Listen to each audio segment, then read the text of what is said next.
कहानी की शुरुआत में हमें दिखाया जाता है कि हजारों साल बाद स्वर्ग और अर्थ मिलकर एक अराजक मोती को जन्म देते हैं, लेकिन वो मोती पैदा होते ही अच्छी और बुरी ताकतों को सौंपना शुरू कर देता है। यह देखकर महागुरु अपने दो शिष्यों को उसे पकड़ने के लिए भेजते हैं, जिनमें से एक शिष्य का नाम ताइजेन होता है जो बहुत ही मोटा होता है। दूसरे शिष्य का नाम शेन होता है। वो दोनों उस मोती को पकड़ने के लिए उस पर अटैक करने लगते हैं, लेकिन वो मोती बहुत ही ताकतवर होता है, इसीलिए उन दोनों को बहुत मारता है। यह देखकर महागुरु वहाँ आते हैं और अपने जादुई मंत्र से उस मोती को कैद कर लेते हैं। फिर वो उसके दो हिस्से करते हैं, जिसमें नीला एक अच्छा मोती होता है और लाल एक बुरा मोती। इसीलिए महागुरु लाल मोती को एक श्राप देते हैं कि 3 साल बाद इस मोती पर बिजली गिरेगी, जिससे यह मोती नष्ट हो जाएगा। फिर वो उन दोनों मोतियों को संभाल कर रखने के लिए ताइजेन को देते हैं और उसे कहते हैं कि जब महाराज ली जिंग का बेटा पैदा होगा तो तुम इस अच्छे मोती को उसके बेटे की आत्मा में मिला देना, और अगर तुम इसमें कामयाब रहे तो तुम बारहवें शासक बन जाओगे। ये सुनकर ताइजेन बहुत खुश होता है, लेकिन शेन इससे काफी गुस्सा हो जाता है। इसीलिए अपना बदला लेने के लिए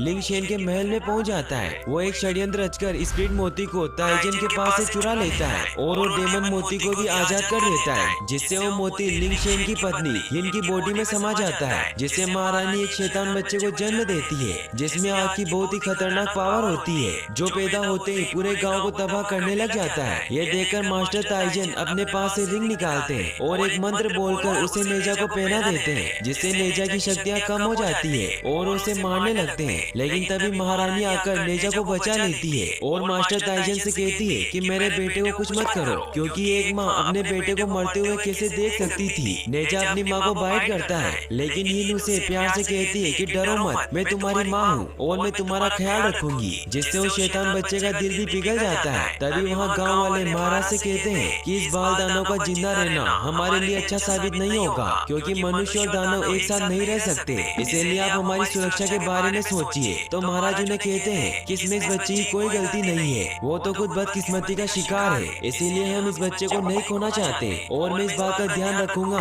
कि नेजा किसी को हानि न पहुंचाए, और अगर वो किसी का नुकसान करता है तो मैं उसकी भरपाई करूंगा।